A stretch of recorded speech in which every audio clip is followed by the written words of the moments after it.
আমার অ্যাঙ্গেল ঠিক আছে? হ্যাঁ, you're good. No, don't worry.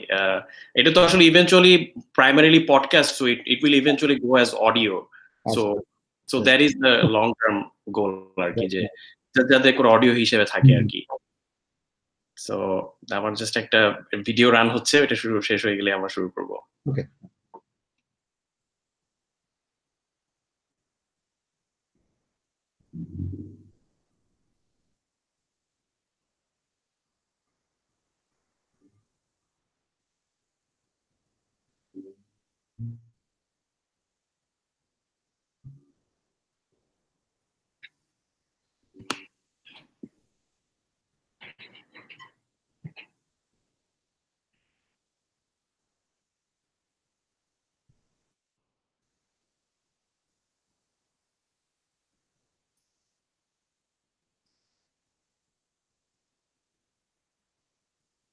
I hope this is adding well.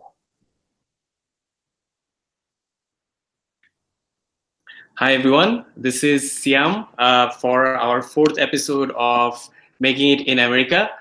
Today our guest is SM Faisal, who is a senior software engineer at Google.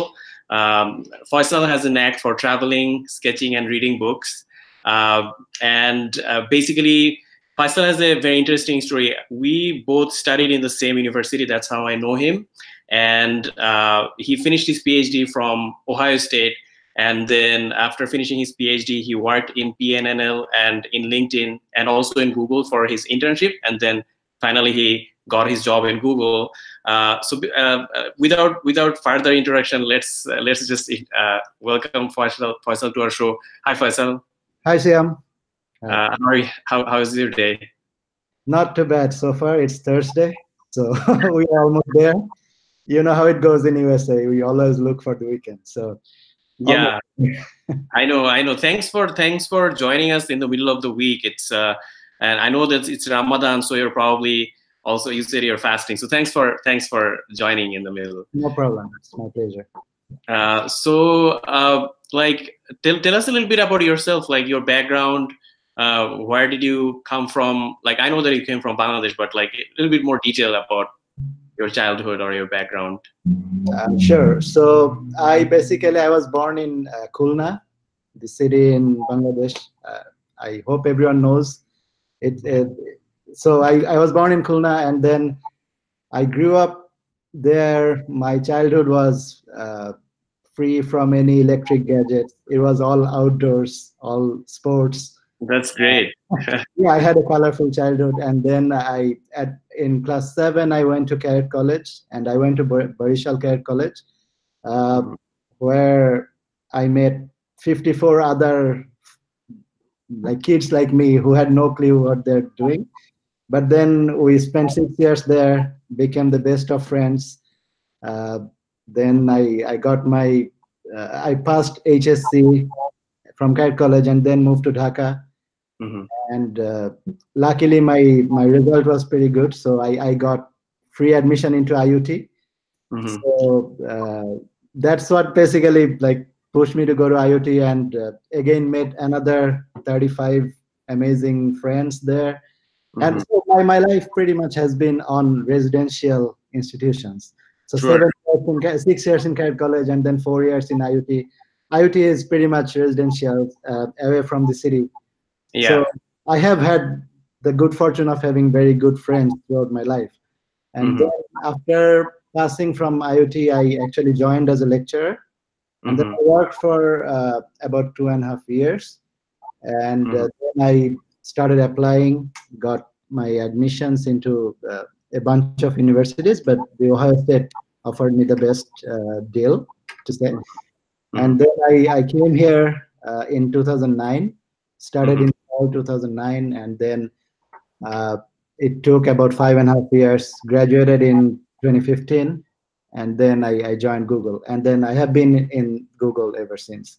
So it's been about 3 years, 8 months, I believe. So yeah. That's Great, great. the tip of the iceberg. No, thank you. Yeah, I mean, basically that we only see the tip of the iceberg. We definitely want to go deep today, but I think we already have some overlaps. I also came in US in 2009, fall 2009, also same like you. I did not study in a. I studied in IUT, which was a kind of like a dorm, as you're saying that you always went to the schools which are more dorm based. Obviously, you can have like best types of friendships built in that kind of situations. I also like that you remembered the number of friends you had in IoT, like you said 35. I don't No, know. that's just in my department, but I also had friends from other departments. Sorry, Okay. other folks will mind.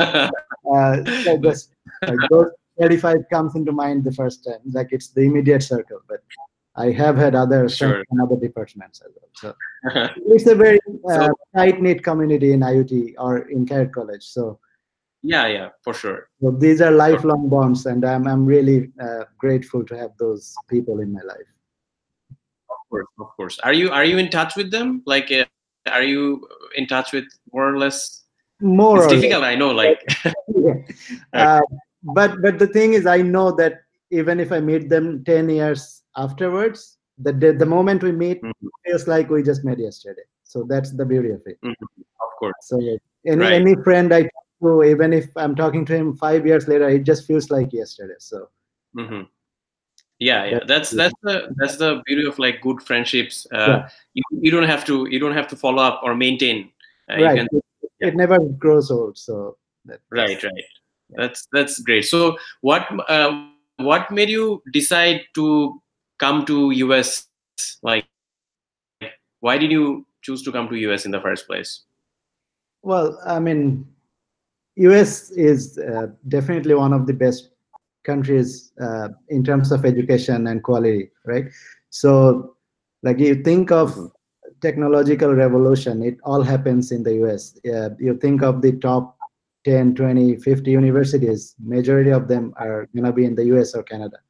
So definitely when I was looking, I tried to spread my applications across all ranges of universities, but always the priority has been the North American ones, especially the US universities. I did also apply for like European scholarships. I got one of them, but my focus has been to do good in GRE and then to prepare a good statement of purpose. That's what everyone does. And then even though I didn't have much clue about what I was going to do, but I wanted to come to one of the better places. I mean, why not? Yeah, no, that, I mean, I remember that your time, it wasn't like a big trend I mean, to be honest, yes. come. Especially from IoT, we have had very few folks before me or the batch I came with. There were a few, and there wasn't like this much communication at that time in terms of Facebook or mail or anything. Yeah. So it wasn't. So I should mention one guy who he's a senior brother to me, but he's like a mentor and a good friend. His name is Ahsan Arifin. And he joined IoT, and then he was applying to all US universities, and he really inspired us to also like know more about these universities and actually like reach out. And then he said, why don't you guys also apply to many more places, and then let's go to USA. And then he actually inspired us a lot, and I am personally grateful to him. I mean, still today we are very good friends. He lives very close to me. We hang out almost every weekend. Oh, okay. I always tell him that you are one of the reasons I knew so much about applying to USA, and I eventually made it to USA because you inspired us. So you don't know what people you may meet and what happens in your life. Like changes can happen any moment. And then, when you look back, you realize, hey, that guy told that sentence and that changed my course of life, actually. For sure. It's so fascinating. On like it's a both way. Like he probably didn't inspire. He didn't probably realize that it will inspire you in such way. I completely agree. This is something I think I'm also realizing with age. I think like I didn't see this pattern maybe even 5 years back. Like now I see that my words or action could change, like, you know, like some people's path permanently, and it's like a I don't know what is it called, like butterfly effect, that can also change someone else's. It's like a, you cannot trace it after a while. It's the positive vibe Like, that it's spreading actually. So it's amazing. yeah, yeah. So does he also work in Google like you, or he's? Yeah. I'm just curious. He works at Okay. Google. Okay. Okay, so he actually pulled you through a long part of your path. It's so funny how you all ended up together. Yeah. So you finished you did your. No, go for it. What is it? No, you go ahead. Yeah, I was just saying, like it's amazing that we ended up in the same place, in the same kind of neighborhood, in the same city. So we get to see each other right a lot differently. Yeah. Right. And which neighborhood do you live in California? It's San Jose. So it's one of the, like, it's called the hub, like the Silicon Valley hub, but it's part of the Bay Area. So San Francisco, Mountain View, Sunnyvale, San Jose, these are all like on a row, and they are all right. like full with people that works for tech companies. Mm-hmm. Yeah. And so before going, so let's go through your more trajectory more. So basically, you finished your PhD from Ohio State, which is in Columbus. I've been to Columbus many times, more than more.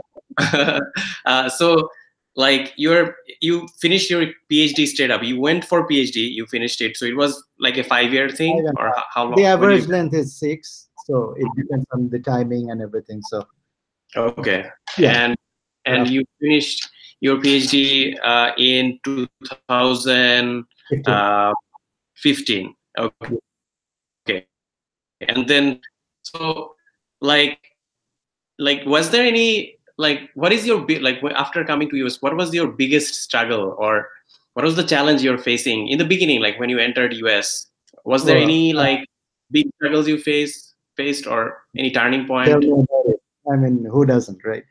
Actually, my troubles began a little earlier.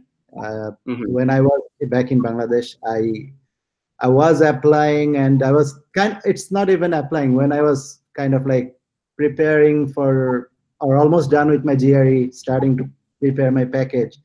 My father was diagnosed with stomach cancer.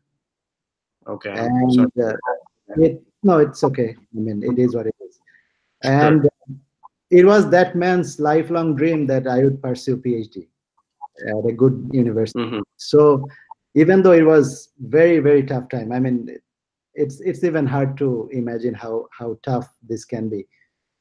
I had to keep going on with applications, because even when he was having pains and therapies, the first thing he would ask me is, how about your PhD plan, and how about your applications? So it was kind of like it was kind of a countdown going on, that I had to at least make sure I have an admission before, so that I can tell him that, hey, I got it. So that was the very difficult time. And then fortunately, I got my admission, and he got to see it. He got to see me get my visa and everything prepared.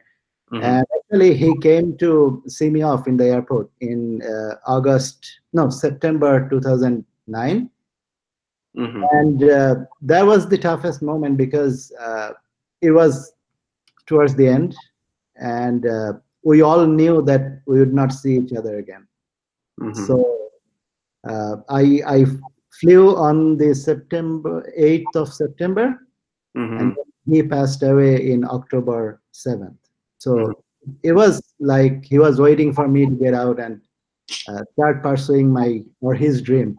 And then just after like 1 month, and our classes began around, I think, 22nd of September, the session began.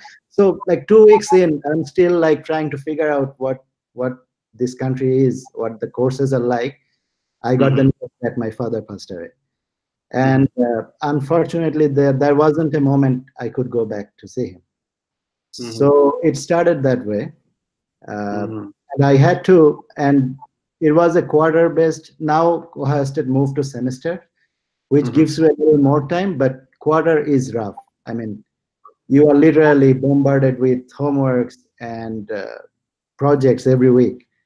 So Mhm. while I was very, very overwhelmed and trying to keep up with the pace of and the depth of studies, I had to Mhm. uh, kind of like swallow this news and deal with it. Which, Fortunately, my wife was here, which and year was it? Which year was sorry, it? Which it's year was 2009. It's just like oh, 30 days after I came. after you came? Oh my It's God. just not even a month. Yes, Mm. so I couldn't go back. I couldn't really share with anyone except for my wife, and then we two were just sitting in the one bedroom apartment Mhm. trying to deal with it. And then I had my usual homeworks due the day after, and I had my first paper discussion. Like Mhm. coming from Bangladesh, I didn't have much idea about how to read a paper. Sure. And so the first course was to like the professor would assign a paper to each student and ask them to lead the discussion. And my first paper discussion was scheduled the next like Sunday or the Mhm. next Friday or Monday, I guess. So I Mhm. had to deal with all of them, and I didn't really go and share this news. I'm sure they would have told me to take a break, take my pause, and but I just kept going. I said, "What's the point? Let me keep busy so that I can get over quickly." Mhm. So that's how it started. Yeah. And then, I mean, apart from that emotional part, it's also like I think any student coming from Bangladesh realizes that the level of study here is way more deeper and more involved than anything we do back in Bangladesh. Mhm. So it sometimes it really felt like I'm studying something new. Like I had no idea about this. Mhm. We could go that detail and we have to know that much detail. Mhm. So it was like a lot of materials. I mean I think the first year of my study I don't think I any day I slept more than 5 hours.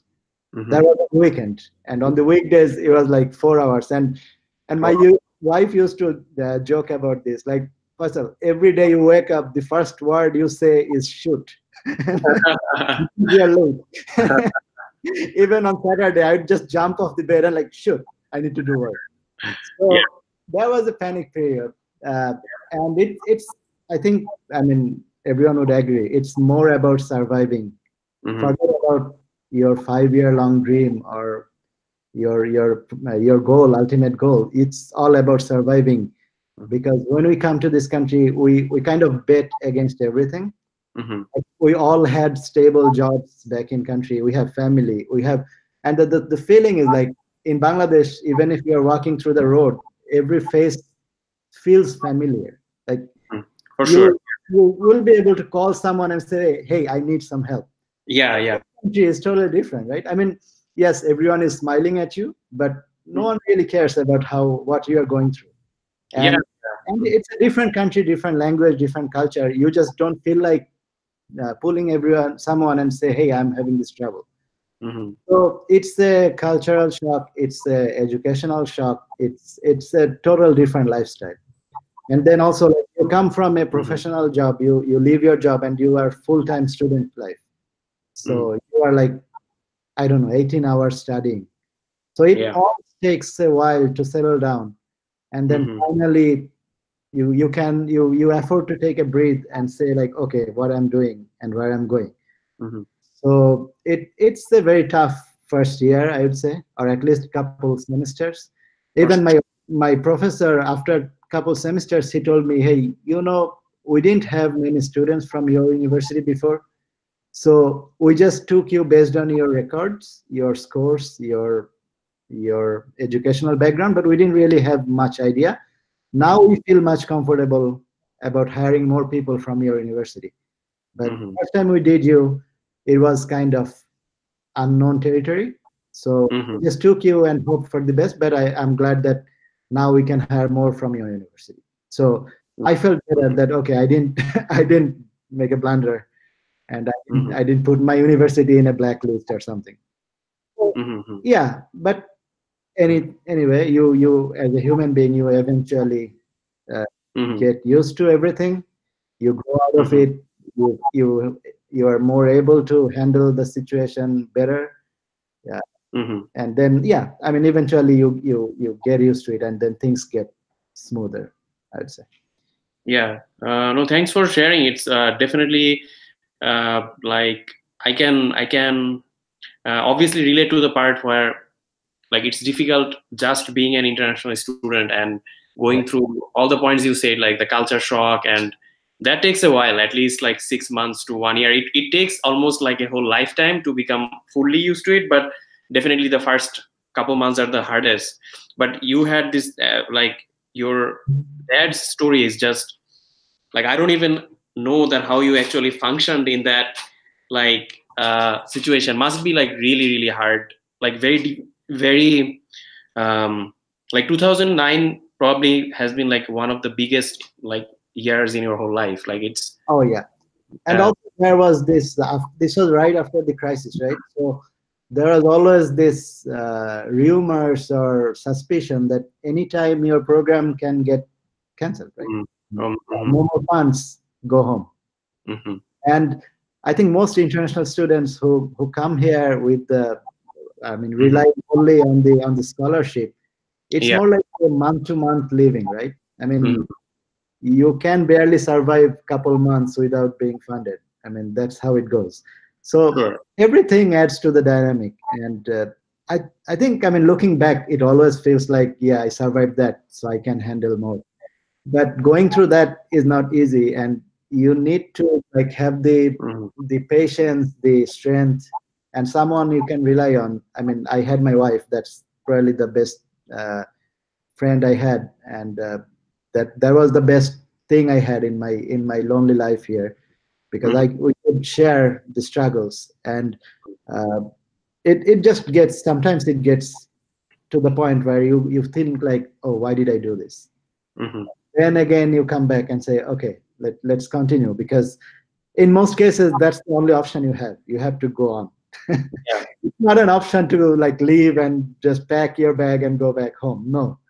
For most people it's just a one-way drive, so you have to keep moving on, and that's what kept me moving, actually. So no, that's definitely a lot to learn from there. That yeah, definitely life it like it throws you all kind of like stuff, and you have to adapt and deal, and it will make you stronger. It's not easy, and I think like it's not, I mean you can definitely share your opinion here. Like, what I feel like is that you can become strong in some parts, and then suddenly life will throw some weird stuff from a different direction, and totally different direction.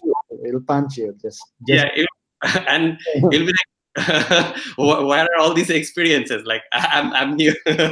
Like so it's so most of the time it's like, why with me? Like, why is all happening with me? I mean, why me? Yeah, I think like more or less everyone goes through this or yeah, like some kind of story. But so no, I mean, so that's so you finally actually like recovered from that, and then yes, and then so the PhD, like so in terms of like PhD, it's a good thing that it's a longer term than masters. But like, so when did you start thinking of looking for jobs, or what was your next, like while doing PhD, were you thinking of going to corporate or like academia? What was your plan, and how did you like start that path? Well, so actually I got lucky because I had an amazing advisor. Many people are not that lucky, I know. I have, like, he's still like a friend to me, a mentor. And every time he comes to Bay Area, we still gather together. We have dinner. So I'm lucky in that respect, that I have a very friendly relationship with my advisor. And contrary to many, he actually encouraged all his students to go for internships. And like he said, I'd like to get my lab empty during the summer. Go explore stuff. So, and then you must have known that the first connection is always the critical one. And landing the first opportunity is always the hardest and the most critical. And Absolutely. the big thing is he has his network of students, and he will send our resumes to all his students, ex-students who are now established in various places. That was like the world of help you could ask for. So I ended up working as in a national lab in the year of 2011. So I had an amazing mentor for 3 months. I learned probably the most out of any internship from him, and that actually gave me the footing and gave me the foundation to look for other opportunities. So once you have the first experience, you have a good recommendation from someone who's already established in the scientific community or industry, it really opens up all the windows for you. So the next year when I started in the year 2012, I actually had like 3 offers for internships. And I ended up choosing LinkedIn because in previous year I enjoyed the national lab environment, which is more like a research-based paper publishing or postdoc kind of work. But in the industry, I got to see a complete other picture where things move very fast, and it's way more important to work in teams and work in a good harmony to actually deliver the product. So that was like a different world to me. And when I worked at LinkedIn, I got to see like how really these big industries work, how like 4 or 5, like team of 4, 5, 6 people delivered these amazing products. And it's really a lot to learn, not just from your technical perspective. It's more like how leadership, how impact, how well designing a project works, and how it ends up being a good product that is successful versus something that fails. So I got to see many amazing engineers there, and I saw how they work. And actually, like each internship, it's actually more of how much you can learn than how much you can deliver. Because, I mean, to be honest, no one expects a groundbreaking product from an intern working for 3 months. It's just like an exposure to how this world works. And they're actually preparing you to join them one day once you graduate and be ready to like hit the ground running. So as an intern, all my mentors told me, don't worry about how much you can deliver, rather focus on how much you can take in from here. Like from observing everything you're seeing. And most of these places are very open in culture. So working in one project doesn't mean you don't get to see what others are doing. It's very open, like LinkedIn, Google, Facebook, all of them. So you can literally like look at others' code, how they actually write code, how they actually integrate with other teams, tools, and everything. So it's more like a buffet for you to take as much as you can. And so that was a very good experience for me, and I got to see and LinkedIn back in 2012 was very growing, very flourishing company. So it was like my first exposure to a really corporate and fast growing company. It felt amazing. I learned a lot. I made some good connections. And then the next year, and by the way, failure story, in 2012, I was rejected by Google. So back to 2013, I started applying, and I got in at Google. And oh no, sorry. Actually, I got rejected in 2011 by Google. Okay, so while you were in the national lab? No, before, like when you started applying. So I was applying. Okay.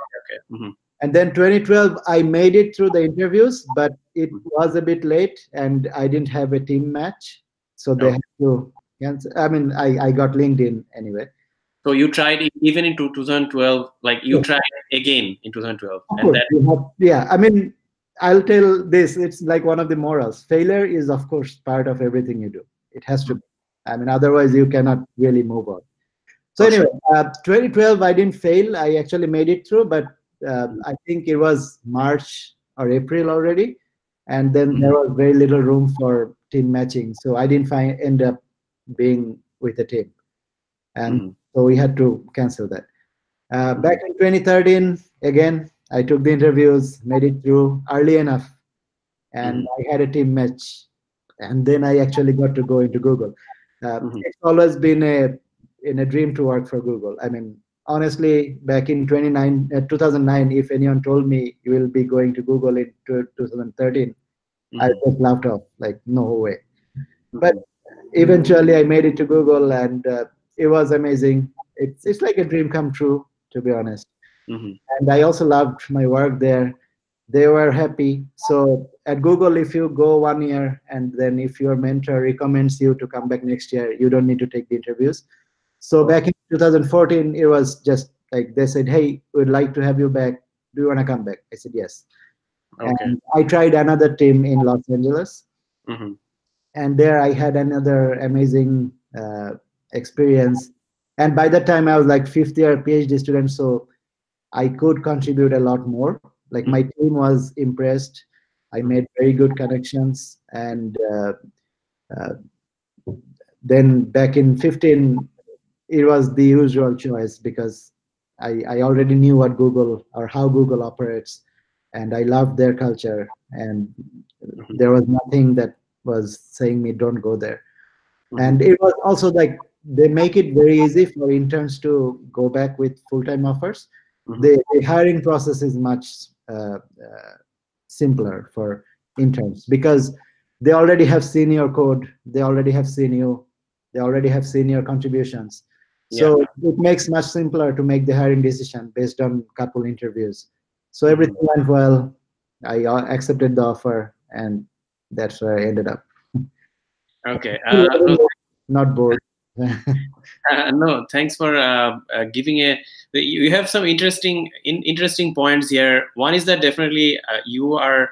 Uh, it's obviously it's how you perceive it, and also uh, like your advisor. So you came from IoT, became inspired by someone else, and then you thought that okay, I'll go to US, and then maybe all these good things are happening to you because you're also open towards things, and or also I mean there has to be like some kind of pattern here. I don't know how this thing exactly works. I don't know either. Yeah, none of us do.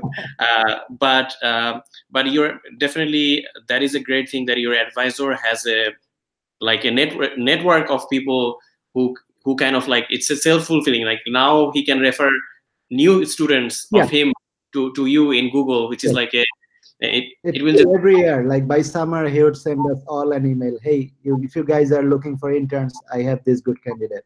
You can interview. such a great strategy, and Right. such a great even from advisor, your advisor is smart. uh, uh, He's an amazing guy. Yeah.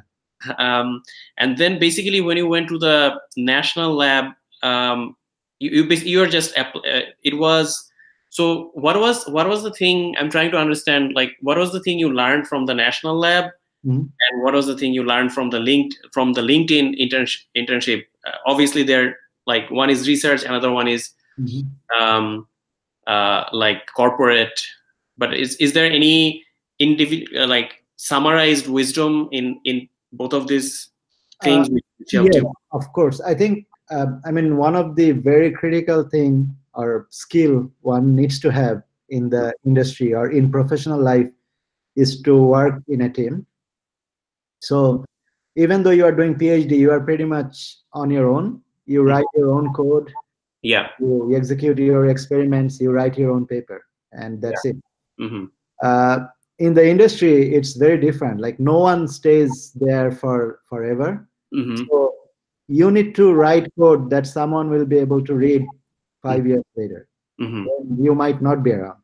Hmm. And also, you need to read code from people who have left the company. Hmm. And also, no project is a one-man thing in the industry. Sure, So yeah. you are always working with five other guys and five other engineers whose Hmm. code needs to integrate with yours. Hmm. So, I mean, to be honest, the first time someone else opens your code and reads it, it feels pretty daunting. Like you feel like, oh, that guy is reading my code. And They're whenever looking at my code, yeah. I do that, programmer you are, you feel like a little nervous because someone It's else like is someone is reading looking it. at my closet. Like someone is Yeah, looking at my closet right. clothing. That's exactly the same feeling. So, and then, of course, they find a lot of faults. I mean, the first time you send out a 10-line code for review, Hmm. I mean, pretty much everywhere there's this culture of code review. So Right. you just don't get to submit your own code. You have to have it approved by someone else in your team. Mm-hmm. That's how it works. Like it maintains the readability and it maintains the workability across team. Mm-hmm. So the first time you send out a 10-line code, you Mm-hmm. might get 20 comments. Mm-hmm. And then it feels like, oh my God, I don't know anything about coding. Yeah. But eventually you grow out of it. You get the style, you get the designs, you really learn a lot Mm-hmm. because you see how, as a PhD student, you could write something that could barely run your experiment and work. Mm-hmm. The industry, it very much goes with the Murphy's law, right? Mm-hmm. If anything can go wrong, that will It's go. wrong. Yeah, for sure. Yeah. So any code you write, anything you launch, it pretty Yeah. much needs to be foolproof. Yeah. Otherwise, the Yeah. millions of users you have will find the flaw For and sure. it will go wrong. Yeah. Most of the times, it will go wrong on a Friday afternoon. Absolutely. Those are the best prizes. So I think that the biggest thing one needs to learn is your code can always be improved. So don't worry about your code being not the best, Yeah. but you should be comfortable sharing your code. So I suggest everyone to put up your code in an open source repository. Yeah.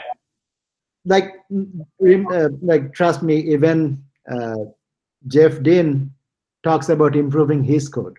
Yeah. So Yeah.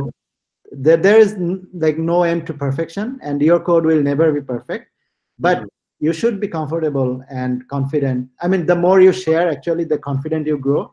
That Absolutely. hey, I'm writing good standard code, and Yeah. also try to read other code that you find open source or in open source projects.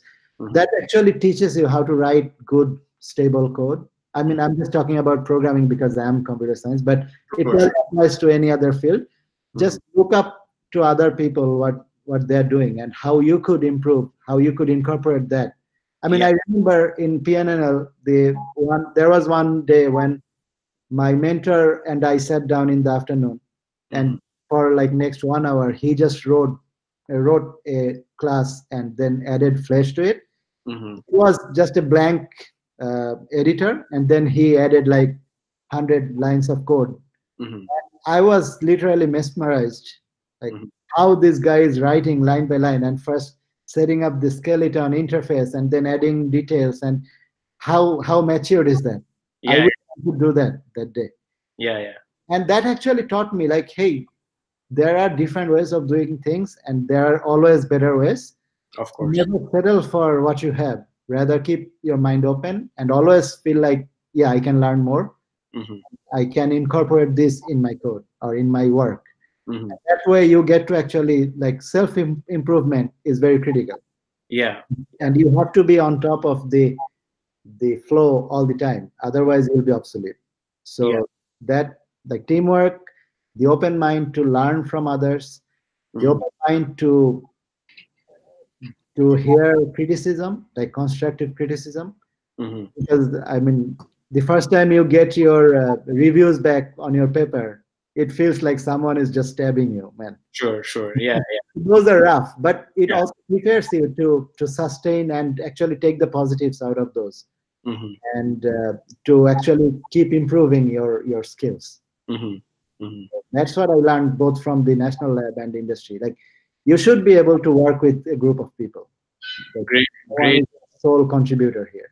Great feedback. I mean, and I think like to like what from I'm just gonna summarize what I understood or took away from your thing, that the core of what all you're trying to say is basically that having a growth mind, because if you are a growth minded person, then you don't see failure as a failure but just another growth opportunity. Like it's Right. It's it means something you tried, it didn't work. Let's see what we can see. Yeah.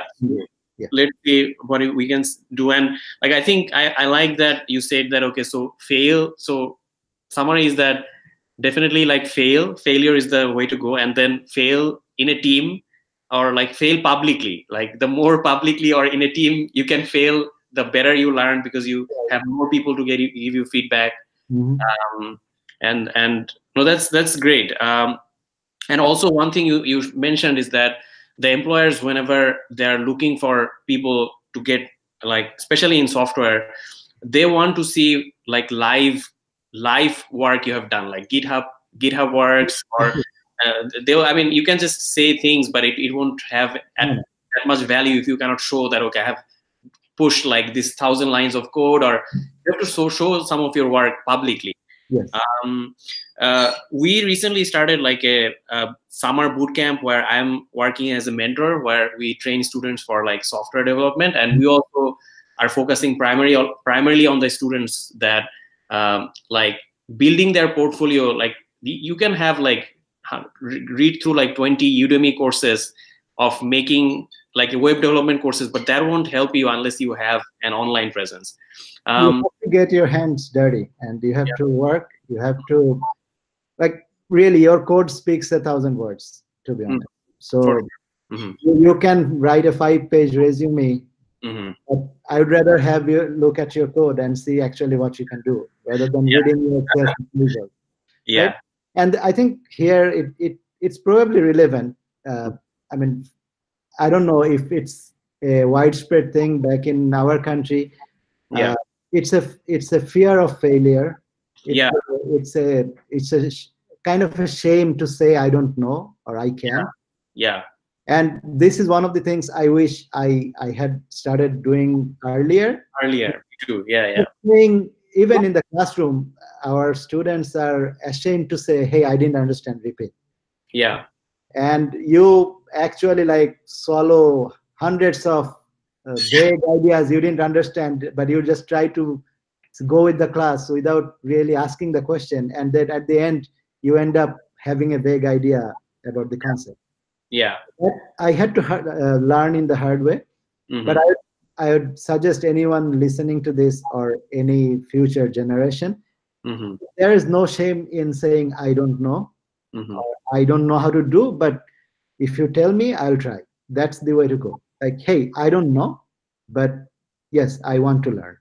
And that's the way to go. I mean, even if you are a 5 years experienced engineer, you should feel free to say like, hey, I don't know this, but I'm willing to learn.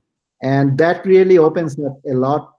I mean, it makes the relationships easy. It makes it easy to collaborate. It makes things straightforward, rather than pretending that you know and then you struggle. It's better to say upfront, hey, I don't know, but give me some resources. I'll spend some time and I'll learn. So that was one of my, I would say, one of my struggles when actually I started in USA. I was like too worried to ask questions. You have to always nod like, hey, I understand, but even though you don't understand. So I don't know. It's probably a culture that's seeded inside us from our childhood, in our schools, in our universities. Like you always have to pretend like you know. You always pretend like you are the all-knowing person in the class, but it's not true. Like no one can know everything, and the biggest strength you can have is to say I don't know and I want to learn. So yeah, that's one of the wisdoms I learned the hard way. That's a great wisdom, to be humble enough and still and curious and still be curious. That's a great message for us. We're gonna take like a 2 minutes short break, and then we'll be back. I'm just gonna take the break right now, and then we'll be back. And I want to hear more about how is your life in Google. And I mean, I've seen a lot of videos, but I wanna hear your story on how your experiences has been so far in Google. But let's just come back from that for a second. See you. হ্যাঁ ভাইয়া, add run হচ্ছে, আমাকে একটু 1 second then, আমি একটু আমার চার্জারটা লাগাই, আমার ল্যাপটপ বন্ধ হয়েছে। আচ্ছা, আপনি একটু পানি টানি খায় নেন। হুম। থ্যাংক ইউ ভাই, আপনার মানে গ্রেট এটা আসলে পোলাপানদের অনেক হেল্প হবে আর কি জিনিসগুলা, মানে এই জিনিসগুলা যত বেশি ইটারেট করা হয়, বাংলাদেশে আসলে কালচারটা একটু ডিফারেন্ট তো, সো আমি খুব ফিল করছি সারা জীবন যে you can't say I don't know. হ্যাঁ এক্স্যাক্টলি, এটা আসলে আমাদের ওই যে পচাপে টিচাররাও বলবে যে মানে মানে গাধা বলবে বা ইয়ে করবে, সো কালচারটাই আসলে খুব বেশি ওরকম ফ্রেন্ডলি না আর কি, মানে বাট না মানে এখানে সুবিধা হচ্ছে যে if you are working in like a company like Google, I think like the culture is probably a little bit different, but I mean I don't know, it's now a big company, so like I don't know, মানে আমার মনে হয় যে এটা আমার ভিতরেই যে সবসময় একটা হেজিটেশন যে আমি আমার TL actually I ended up with a very good TL, so সে আমাকে প্রথম 3 মাস 6 মাস আমাকে এইটাই বুঝাইছে যে just go out of your bubble and ask people, say that I don't understand, and that way you actually interact with people and you make progress. So মানে এই জন্য আমি সবাইকে বলি যে feel free to fail and feel free to ask for help, ask for suggestions, and just keep your mind open, that's all. Absolutely ভাই, আমার মনে হচ্ছে আমাদের আর 30 সেকেন্ড বাকি আছে, আমি তারপরে will be back, so just কথা শোনা যাচ্ছে তো এমনি ক্লিয়ার? হ্যাঁ perfect, no problem, everything is good. আমরা হচ্ছে সবগুলো এপিসোডগুলা রেকর্ড করে পরে আবার এগুলাকে কাইটা মানে হচ্ছে উল্টাপাল্টা নয়েজ টয়েজ কাইটা এটাকে পডকাস্ট হিসেবে আপলোড করি আর কি। সো প্রতি উইকে এটা করবো, এখন দেখা যাক। এটা আপনি হচ্ছে 4th এপিসোড হইলো, এখন দেখা যাক। এখন পর্যন্ত ভালো সবাই পাইছি, সো আমার আপনার কাছ থেকে আরো হেল্প লাগবে পরে যে I need people like Bangladeshi people or in general like international student people who are like working in industry and kind of made it. So acha shuru kori. All right, welcome back everyone to our 4th episode of Making It in America. Today's episode we have Faisal, who is working in Google. Those who have joined in the beginning, you probably are already listening to his story on how he came from Bangladesh, finished his PhD, worked in a couple of internships, and finally he's working in Google now. So Faisal, like I mean, thanks for sharing this story on how you started your, like you did your internship in Google and then the internship helped you land the job, and it was kind of like smooth on that part that you didn't really have to go through the like full interview round, or did you, like when you went to the full time so it was basically for someone who hasn't worked at Google, it's usually a couple phone interviews and then they fly you to the on-site, and it's usually 5 on-site interviews. Then based on the feedback they might ask for more. But when you have interned at Google, it's just 2 on-site interviews, so you don't have to go through the phone screening, or I mean whoever has taken the 5 interviews a day, it's a tough day. So you don't have to go through that grueling period. It's you just go give 2 interviews. You still have to kind of nail it. Sure, of course. But it's based on those 2 interviews and based on all the recommendations and previous work you have done at Google. So again, network is very critical. And I would like to clarify here that there's probably a conceptual difference between like how we perceive networking back in our country versus how networking is meant here. Everything works based on a referral. That referral is based on work, not on your social relationship. This ends up, I received quite a few requests like, hey brother, I am blah blah blah, can you please refer me? And then I humbly tell them, hey, this referral is not based on someone I know on Facebook. It's based on someone I have worked with. When anyone tells you to make networks or make connections, actually what I mean is meaningful work related connections. It doesn't help me if I know you socially for 10 years. It doesn't help with my recommendation because I haven't seen your work. And actually it has happened to me, like Google would ask me for my feedback on someone they have thought I know. And then when I go to the referral page, it just says, how many years have you worked with him? Mm-hmm. I say 0, and they say, okay, then we don't need your feedback. Yeah, So for sure. it doesn't matter if I know you for 20 years, but if I don't know your work. Yeah. So whenever you are making connections, it always make connections based on your work. Mm-hmm. Share your work, discuss your work, Mm-hmm. share your thoughts, Mm-hmm. and that way, that's how someone remembers you, and it goes back to the referral system and says, "Hey, I talked to this guy. He had these amazing ideas. He Mm-hmm. worked on these projects, and I looked at his code. It's amazing." And that's how it works. So referral system here is totally based on your work, not based on your social relationship. So Mm-hmm. that's something to keep in mind. Like Mm-hmm. when you go on an internship or when you go to a conference, just don't say hi, hello, and think about making relationships or networks. Mm-hmm. It's always based on your work, and the person who's referring you has to be confident that they know your work. Mm-hmm. They have to be able to show examples and demonstrate that they actually know you based on your, Mm-hmm. and that's the only way referral works here. Mm-hmm. Well, that's a good point, that like having meaningful, like deep connections where you have actually done some work together. Right. It's always based on work. So basically, after you got into the job, and how long? So you started full time, like fully from 2014 or 15? And it was the same day I entered USA 6 years back. Oh, So okay, so 2015. I flew into JFK September 8, 2009, Yeah, and we joined Google September 8, 2015. great. Because the September 7th was the Labor Day. Okay. We got a holiday, and I started my work on a Tuesday. And coincidentally, it happened to be the same day, 6 years later. Mm-hmm. Uh, Um, no, that's a great coincidence. So 2008 September 8, 2015, it's almost. I mean, it's probably like almost 4 years for you, like right. working in Yeah. Google. Tell me, like 4 years is a long time. Like, what are your how is it overall? How did it feel overall when you got in? How did it feel?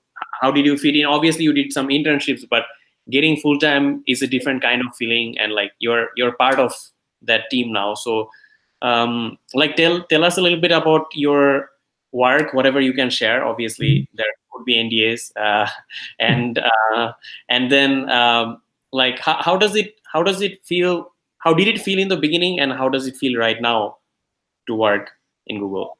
Well, I mean, I did couple internships, but those were with different teams. Sure. When I joined in the payments infrastructure. I'm Yeah. still in that area. I mean, still in the same team.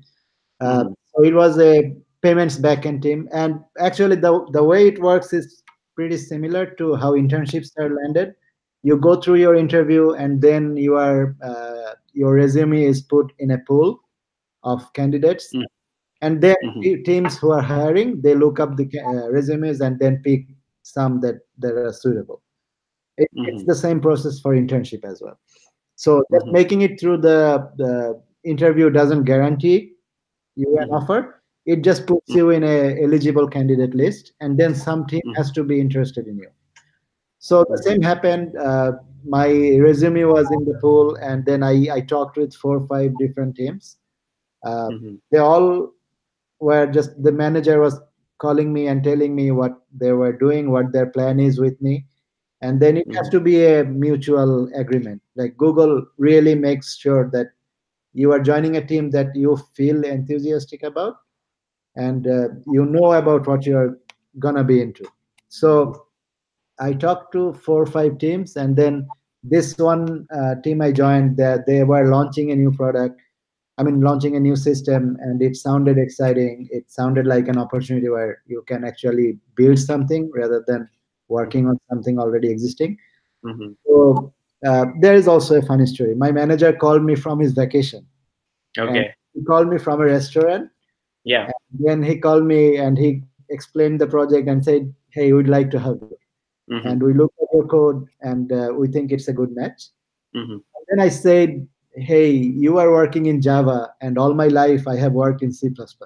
How does that work? And he said, you know what, if you're like, language doesn't really matter, and Yeah. we have resources, so you should be fine. But I didn't feel confident because, hey, I'm joining one of the biggest companies, and I don't want to join where I am not the most comfortable in a language. Sure. I told him, I don't think this will work the best. Thanks for the call. And then we hung up. Okay. Then, right after hanging up, I felt like this project still feels so good. I want to work on it. I Okay. called that number back, but it was a restaurant, and I couldn't get it. Okay. You called the restaurant back. Okay. Yeah.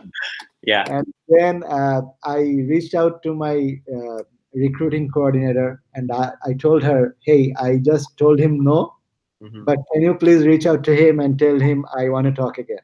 And then luckily she could get him. He got back from his vacation a week later, and then he called me, and then he said, now you feel comfortable? I said, yes. And then so yes, the differences are, as I told you before, like, no one expects an intern to come in and disrupt everything. Yeah. Yeah. But when you are a full-time employee, there's a lot of investment on you from the company, Sure. and there's a lot of expectation out of you. Sure. So it's a bit different setting. An intern is mostly coming to explore, enjoy, learn. But as a full-time engineer, you have to make valuable contribution. And, you have to convert yourself from a liability to an asset within a short time. So Google, being such a big and great company, they actually tell, like, in your orientation that, hey, next 6 months you're gonna be a liability. No matter how amazing engineer or programmer or student you are, it will take you 6 months to learn all the infrastructures and everything. Sure. But then you'll gradually start becoming an asset for the team. So it's a lucky scenario because Google can afford to give you that time and space to learn a lot. Absolutely. They don't need you to be like super productive from the next week, Day one. which is not the case for all companies. But Agree. talking about Google, so yes, they gave you a lot of learning opportunities. There are tons of tutorials, tons of things to learn, and some organization at Google's size, pretty much everything is custom made by Google. Like, all the internal tools, even your compiler, even your editor, even your basic tools for running your program, all of those are custom made. You have to basically learn everything. So having an internship helps in that respect. You don't have to learn those from scratch.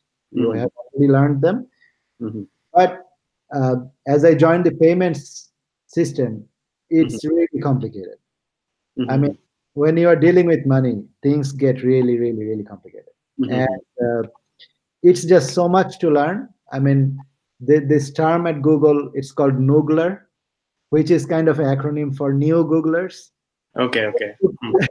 You are called a Noogler because you are still trying to figure out your stuff. You don't know what you're doing.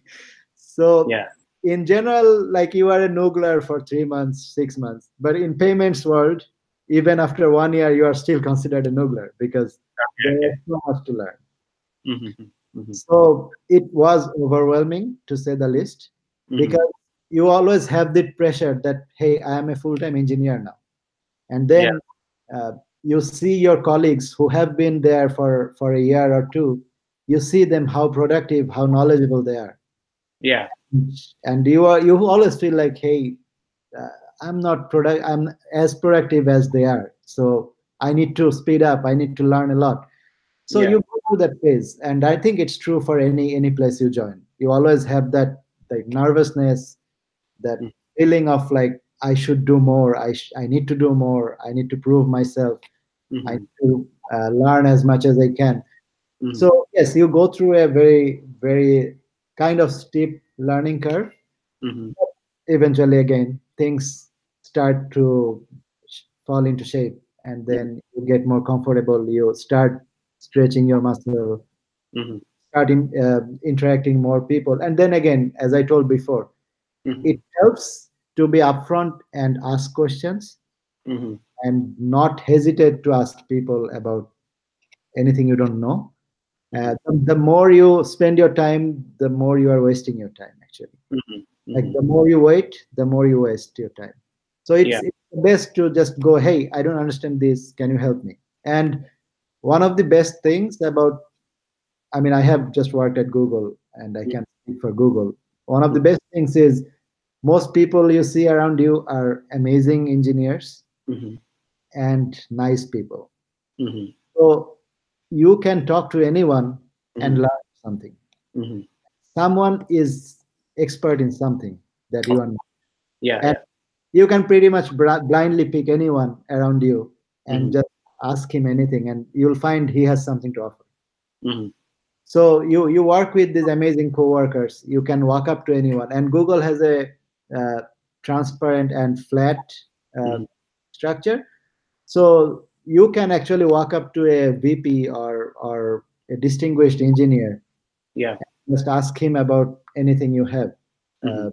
So all it needs is the courage to say that you don't know and you need to learn. Mhm. Once you grow comfortable with that kind of approach, it's Mhm. actually like knowledge everywhere and skill everywhere. Mhm. Uh, as much as you can interact, the more you work with people, the more you learn, and that's something keeps it interesting because every day I feel like I'm learning something. I'm getting new perspectives. I'm Mhm. improving my skills, and Mhm. I'm talking to people who are really really amazing engineers or managers, and Mhm. you just get to see their vision, their way of working, and it just helps you grow. Mhm. Ex- So mhm. so yes, it took a while for me to get out of my bubble. Yeah. But Out uh, of become a Googler from Googler. yes, and then once you do that, you start enjoying more because now you are really working with amazing people. You Sure. are making good contributions, Yeah. and some of the things that is very important is Mhm. leadership and influence. Mhm. Then again, like not the negative connotation of leadership back in our country. It's not political leadership. It's Sure. leadership with your work and your knowledge and how you get your job done, how Mhm. you influence the surrounding engineers, Mhm. how you make deep technical contributions. Mhm. So it's just like, so without much confusion, you can tell most people hired by Google are pretty good at their work. I mean, Mhm. pretty good engineers or Mhm. pretty stellar students. They have done things. Still, there are junior engineers up Sure. to distinguished engineers up to vice presidents. And the Sure. difference or something that gets you ahead is your leadership. Mhm. It's not just how you are getting your job done. Mhm. It's more about how you are bringing things together, how Mhm. you are bringing five amazing engineers and getting something done actually and delivering the product, how Yeah. you are providing your vision and Mhm. and bringing everything on the same line, and Mhm. how you are providing or thriving in ambiguity and then providing your thoughts that actually set direction for others, and that's Mhm. what takes you ahead in the game. Mhm. And this Uh, is something I think you can improve across your whole life, like sure. leadership and influence. Those you have to keep improving on. Mhm. Mhm. These are some. I have so many questions as you were talking. So basically, like, how does I mean, you have, as you said, like you have worked in only Google, but maybe just hearing your insight, I can compare.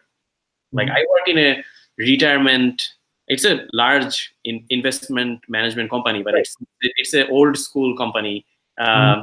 compared to Google. So you were saying like are there any trainings or obviously it's the vibe of people you meet. It's mostly the vibe which inspires you to become more growth minded, ask questions, learn, and gather these skills. But are there like any formalized teaching education platform where they're like training you for this, or?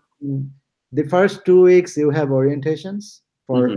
all new engineers or interns, Mhm. where like different teams come and talk about their like how Google search works, or how a data center works. Those are some of the talks. And also there are trainings that Mhm. actually teaches you the basic tools that you need at Google. And Mhm. there are thousands of tutorials that you Mhm. can actually go through, try on code. Like there are detailed examples. You have to write your own version of that example. You have to make it run. You have to see the result. So there are literally hundreds of code labs. We call it code labs, but these are just tutorials. Sure. So the first 2 weeks are formal trainings Mhm. based on, like, those are some of the skills. Those are basic to survive at Google or to work at Google. But Mhm. then there are also educational series, like you can take anytime. Like there are statistics courses, there are machine learning courses, there are uh, I don't know, anything, you name it. And Mhm. not only educational, there are yoga professionals teaching yoga. Sure. We have a ping pong coach who was actually an international player himself. So, Okay. so we have all these options. Like whatever you want to learn, there is everything at Google. You just need to sign up for it. And Yeah. like there are leadership coachings, there are anything you name, Mhm. it's there. And also there are programs, like if you feel like you need to take a course at, say, Stanford, and if it's Mhm. relevant, then Google actually contributes a lot towards for Mhm. you to take that course or do the degree. So Mhm. it's the opportunities are there, and Google is very generous about helping you grow. And Absolutely. like you can actually be gone from your team for 3 days to take some courses that you are interested in, and Mhm. no one will ask you why you are gone. Mhm. That's the culture here. So it's all very encouraging for you to actually grow. So all you need is your self motivation, or your will to actually explore. Absolutely. And I mean, I would add that, yeah, definitely Google is generous, but Google is also very like long-term strategic thinker on like creating a culture like such Mhm. where, I mean, if people, for those who are addicted to personal growth and development, they will, I mean, it might seem like, oh, I can just run around and just be lazy in Google, but like you will not feel like after doing that, after for a few days you're like, okay, I want to actually, it's a good long-term investment for in terms of Google. It's a nice hook. Yeah. It doesn't look like a hook, but it is a very good mental hook. Yeah, I mean, it's at the end of the day, if you keep your employees happy, they are more productive, they are more creative, and that's how we have these hundreds of products that are launched and successful, right? So Absolutely. I think Google takes that very critically, and they're always trying to make things better, to make you feel happy at home and everything, so that you are not stressed to go to work, and you are at your best when you are at your work. Absolutely. And I think it seems like, I mean, from outside, it seems like the culture they're trying to promote is very much like entrepreneurial, like your growth. Like, I feel like if you are so much growth minded, you are kind of like someone who wants to learn, do mistakes and learn, and also like very hands on. So this is a generic entrepreneurial mindset where you like everyone has to take their leads and do their own thing in terms of improving themselves. So my question is that I'm sure like whoever, like when you are working, there will be like small startup ideas forming in all these small groups because everyone is smart and everyone is motivated, everyone wants to do something. Yes. How do they retain like the employees? That's like, is it do the Well, employees? retain. I mean, so Google itself has it's like we have hackathons, we Sure. have the app contest, we Hmm. have like within Google we have startup kind of projects, uh, Hmm. and it's a continuous thing. So you can basically bring up your idea and present it to a bunch of engineers who are in the judge panel, And if it looks good, they will give you all the resources, and you can start your own team within Google. In the hackathon, you can actually disconnect with everything you do regularly, and you can spend a week on building your idea by forming your team and building your idea, and then demonstrating to the judges. The judges are just like VPs or directors or senior engineers. And if something is nice, you'll just have your own team. You don't need to go out and start your own startup. You can just do it inside Google. Google will provide you all the resources, all the engineers you need. Just do your thing. And I have seen quite a few very useful projects get out this way, just from demo, from concept, all the way to like fully launched projects. For sure. This is such a brilliant company structure and like business model. Like it's so interesting that, and I'm not saying this is good or bad, or this is definitely very like many more and more companies are joining in this structure, but also like there is Apple, which has a completely different type of structure where it's more valued in closeness, and each team has like doesn't share each other's information too much. Yeah, so that's a different culture then. It's a very different culture, and that has probably like pros. Each has their pros and cons, but it's always very fascinating to me on like how these cultures shape the company and also shapes the people who work there. So like I want to know like what's your like it's great, like it sounds amazing. I wish I could like it. Thanks for like sharing your little bit of your like feelings in like how it feels like to work in Google. I could momentarily live through you like vicariously on how it feels like. But what is your next move? Like what are your plans? The hard question. What are you looking forward to in the future, near future? Well, I don't know. I have always been this laid back kind of guy who likes to enjoy life more than like doing some. That is the best thing. Like so my thing is I always try to enjoy. Like the first thing I feel like it's my personal feeling. Like you have to be happy at the end of the day. Absolutely. You have to enjoy yourself. You have to live the best you can. Like to me, that's all that matters at the end of the day. Agreed. I am not a guy who would spend his life improving Google's code and not having fun. I always just today I realized it. I have become this kind of like travel junkie. If I have a next trip planned, I get depressed. So sorry, I missed it. If you don't have a trip planned, or if I don't have some trip to look up to, I get depressed. Wow. Like today, literally, I track like, okay, for last a year or so, at any point, I always had something to look forward to. It's a long weekend. Tomorrow afternoon, I'm flying to Utah. Okay. Utah is beautiful. Utah, I have visited. Like I have done 3 cross countries. Okay. And Utah, I have been to 4 times, I guess. But I still love it. And we are going to Arches National Park, which I visited back in 2011. So my memory is kind of old. So I felt like I need to go back.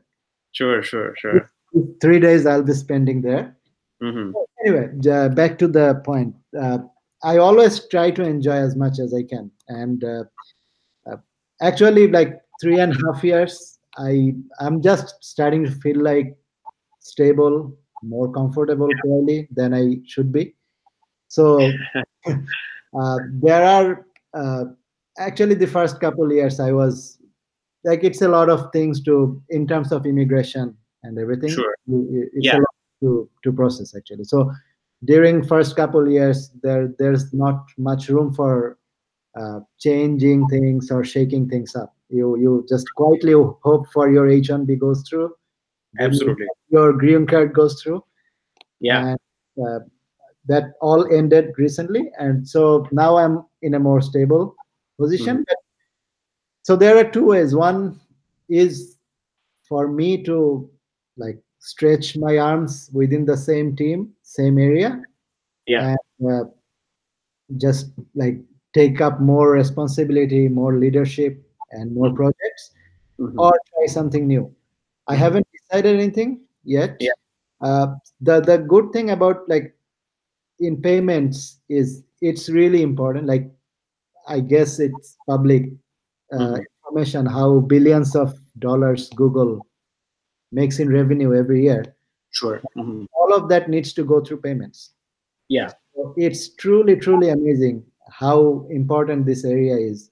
And Mhm. all the products of Google that makes money. Like Mhm. many people ask me, so you are Google Pay? I'm saying no. It's Google Pay is just one product. Of course. Of course. Yeah. Yeah. Every, every penny Google makes, it has to go through regulation, tax, government rules, and everything, and it all goes through payments.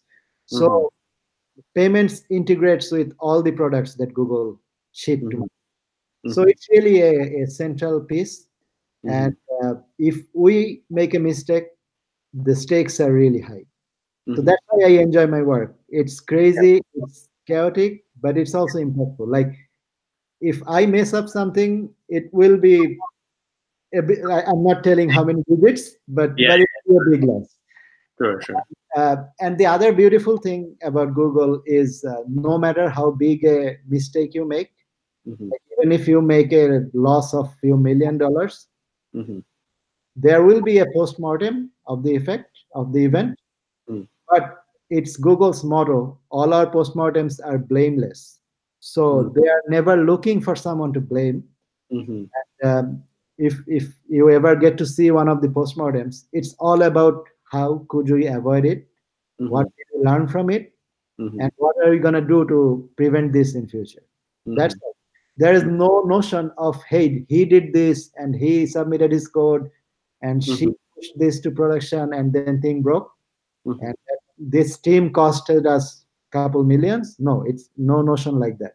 It's Yeah. a blameless culture, Yeah. and that makes you feel more like more I would say experimental. You can try new things. You are never scared Mhm. to like. I think last year there was a YouTube outage for hours, and there was big news across the world, and Yeah. people started calling 911 because YouTube was down. So Yeah. still, there was no blame on anyone. It's Mhm. all about what went wrong, how could we fix it in future, and what did we learn from it. So that's one of the amazing cultures at Google that no one is looking for a blame. It's all about, hey, we made this blunder. Let's learn from it and let's see how we can what we can do to improve the condition. Mhm. So Um, that's why I'm in payments. It's very critical. It's very important, mhm. and there are actually opportunities to grow and learn things. Mhm. And like we have really senior engineers working in payments. So like the folks I go to lunch with every day, Mhm.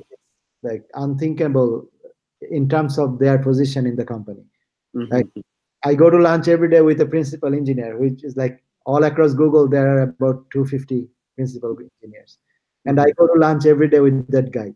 Mhm. So it just gives me and it's not that prevalent across Google. So in payments, we have many high top level engineers and directors and VPs. Mhm. So it's a very happening area, and it's a lot of opportunity to actually learn from those amazing engineers and directors. Mhm. Mhm. Uh, So I'm not sure if I'll be staying in the same team or if I'll be trying something new, but so far I have enjoyed my journey. yeah. And, it never felt boring. So that's probably because it's payments. Yeah. Something breaks, something happens, people run across, Absolutely. people people do crazy things, and then we all learn from it. So Yeah. it's never boring, and I have enjoyed it so far. No, that sounds honestly. It really sounds very luring uh, to work in Google. Like the culture is like really amazing on on how you described it. Like that, and it's not easy for it's a little bit easier for startups to maintain culture. But Google is not a startup anymore. It's a large company, and still they're able to be honest, startups had a lot of pressure and requirement to be on their track. So a startup culture is very different. They cannot afford to fail. I mean, it's about the existence, right? In that sense, Google is way more stable, and they can actually venture into areas that are not certain to succeed. So that's the way I see it. But they still try to keep the startup-ish flavor where you are.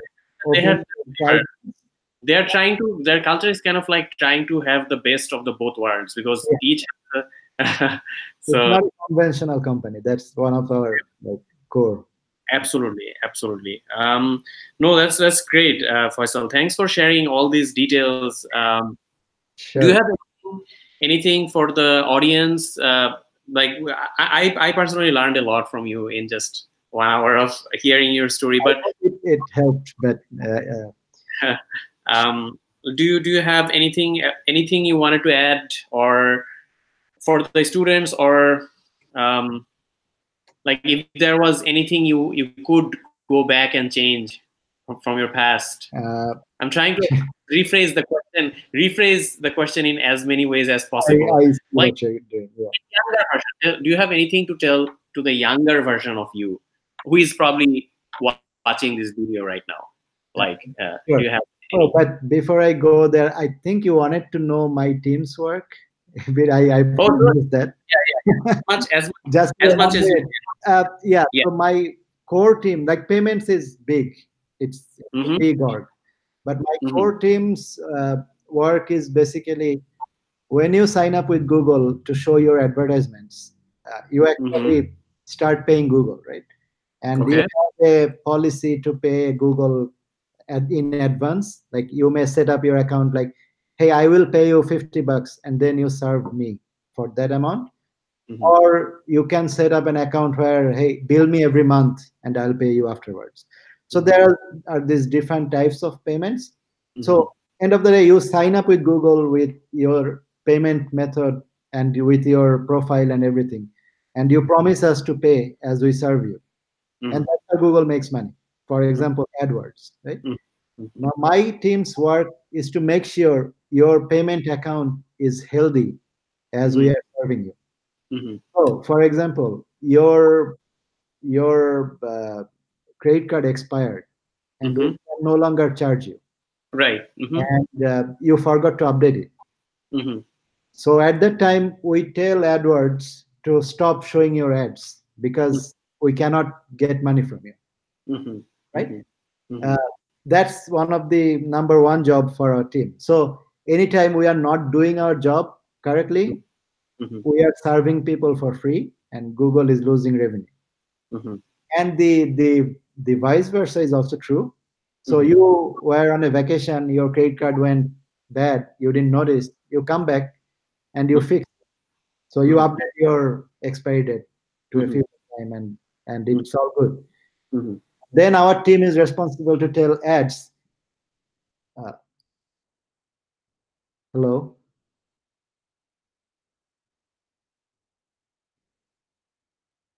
Hello.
Hey.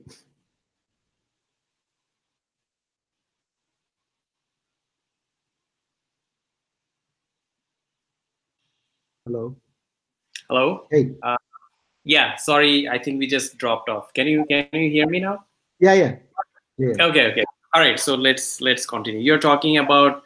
Yeah, so just in a nutshell, like when you fix your account, we are also responsible to tell ads, hey, start serving this guy because his payments account is good again.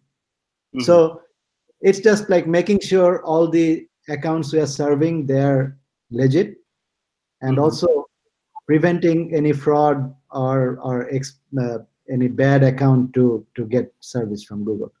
So just making sure our revenue is at its peak all the time. And it's critical because some accounts at Google are really big, like some accounts that do business with Google, and you don't want to mess with those with errors and so on. And then also we have to comply with the regulation of each country we do business in, and there are 100+ countries. You have to make sure you comply with the tax law, with all the regulation for each of these countries. So it's get interesting and hairy. So no, for sure, because it's as you said, like it has such a high stake on right. A single person's mistake can actually cost a lot. Yes. I have seen. I cannot share those stories, but I have seen some cases that of course that were costly. Yeah. Of course. I can imagine. Is it shareable for you? Like, how big is the payments entire team? Is that a shareable information? Not the head count, I believe, but we have offices in Sunnyvale, San Francisco, in Zurich, in Pittsburgh,